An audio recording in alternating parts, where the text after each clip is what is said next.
Assalamualaikum warahmatullahi wabarakatuh.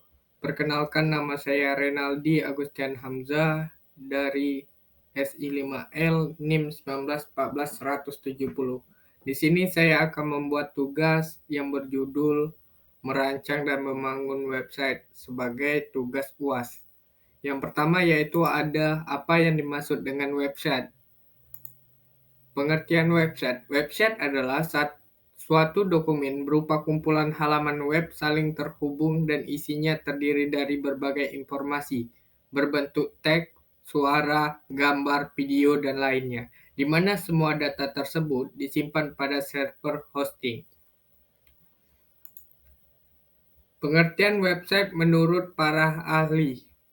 Yang pertama yaitu Gregorior 2000 menurutnya website adalah kumpulan halaman web yang saling terhubung dan file-filenya saling terkait. Web terdiri dari page atau halaman dan kumpulan halaman yang dinamakan homepage. Homepage berada pada posisi teratas dengan halaman-halaman terkait berada di bawahnya. Biasanya setiap halaman di bawah homepage disebut child page yang berisi hyperlink ke halaman lain dalam web. Yang kedua, menurut Hakim Lukmanul tahun 2004, menurutnya website merupakan fasilitas internet yang menghubungkan dokumen dalam lingkup lokal maupun jarak jauh.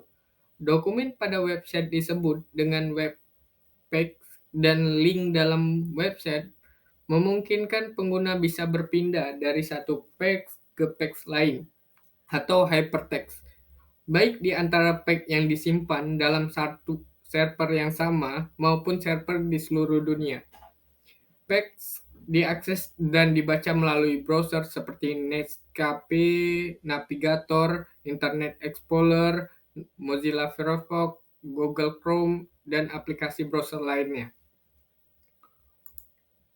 Selanjutnya adalah peranan-peranan website. Yang pertama yaitu ada web arsitek. Web arsitek seperti perancangan bangunan berperan untuk merancang awal website. Yang kedua ada web designer. Web designer adalah orang yang mendesain halaman-halaman web. Web designer berperan untuk menentukan bentuk desain, tata letak gambar, fotografi yang sesuai dengan website yang akan dibuat. Yang ketiga ada web programmer. Web programmer berperan dalam membuat aplikasi. Yang keempat ada web administrator. Web administrator berperan dan bertanggung jawab atas jalannya sebuah website. Jenis-jenis website. Di sini untuk jenis-jenis website ada 17 yang saya ambil, yaitu yang pertama search engine atau mesin pencarian, 2 web portal, 3 wiki, 4 RCN site, 5 social networking atau media sosial, 6 ada forum, 7 ada portal berita dan informasi, 8 social bookmarking, 9 media sharing, 10 cloud, 11 company profile, 12 corporate website, 13 brand build website atau branding website, 14 online store, 15 ada katalog, 16 ada blog, 17 ada portal komersil. Selanjutnya kita masuk ke dalam unsur-unsur dalam website atau situs. Yaitu ada 3, yaitu yang pertama ada nama domain. Nama domain adalah nama unik sebuah website untuk mengidentifikasi nama server komputer di internet. Seperti website pasti memiliki domain unik, misalnya Google.com, Maxman.com, atau Facebook.com. Contohnya itu ada com, net, org, info, biz, net, ws. Kalau contoh yang berinteraksi pada lokasi negara Indonesia yaitu ada co-id, go-id, rc-id, or-id, warnet-id, search-id, dan web-id. Yang kedua ada rumah tempat website atau web hosting, yaitu yang pertama Yang kedua ini, web hosting adalah tempat atau lokasi penyimpanan database atau teks, suara, gambar, video, dan lain-lain.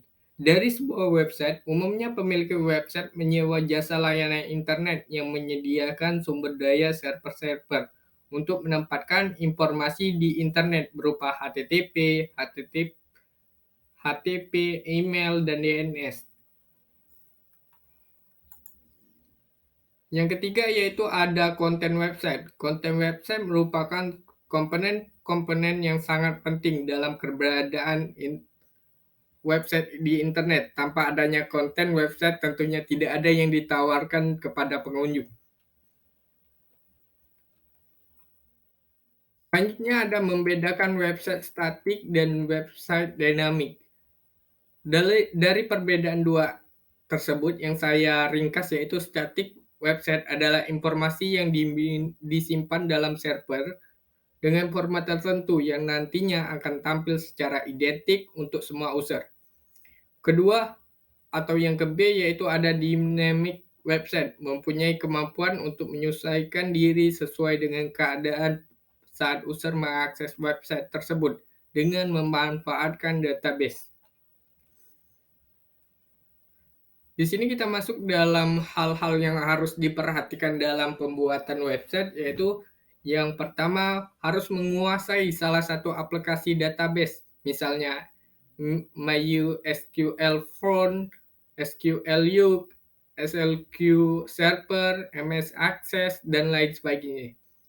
Yang kedua, kita harus menguasai salah satu aplikasi desain grafis, misalnya CorelDRAW, Photoshop, atau yang lain-lainnya.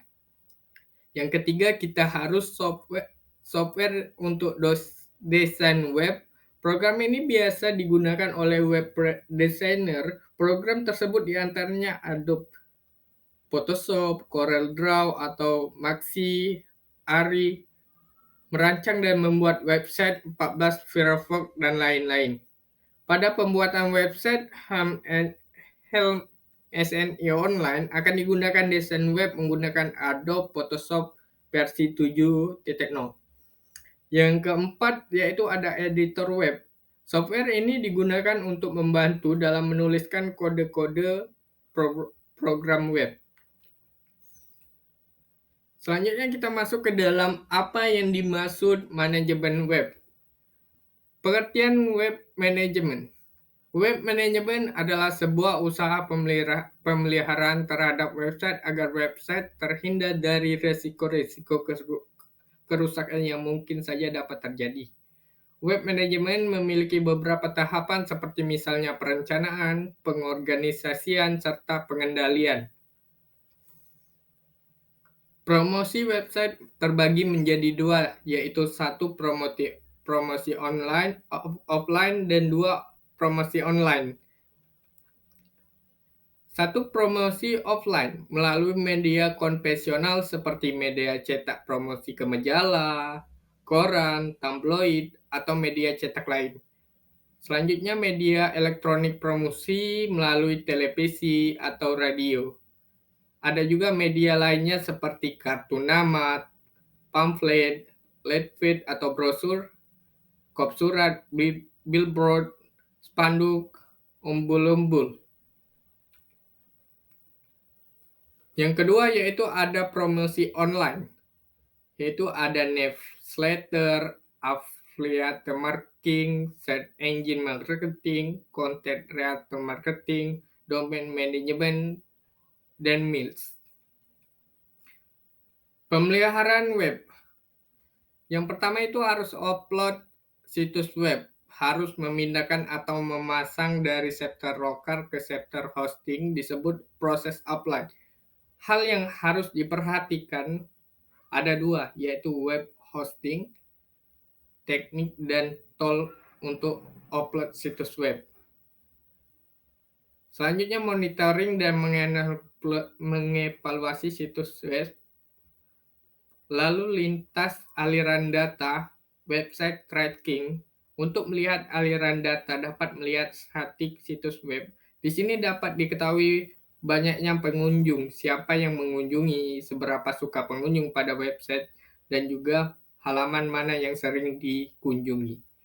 Yang ketiga selanjutnya ada performa situs website performance. Untuk melakukan evaluasi sering dapat digunakan performa situs. Evaluasi meliputi aksesibilitas dan performa situs.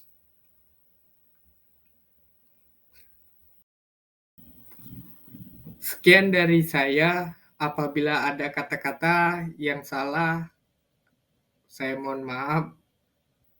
Saya tutup dengan wassalamualaikum warahmatullahi wabarakatuh.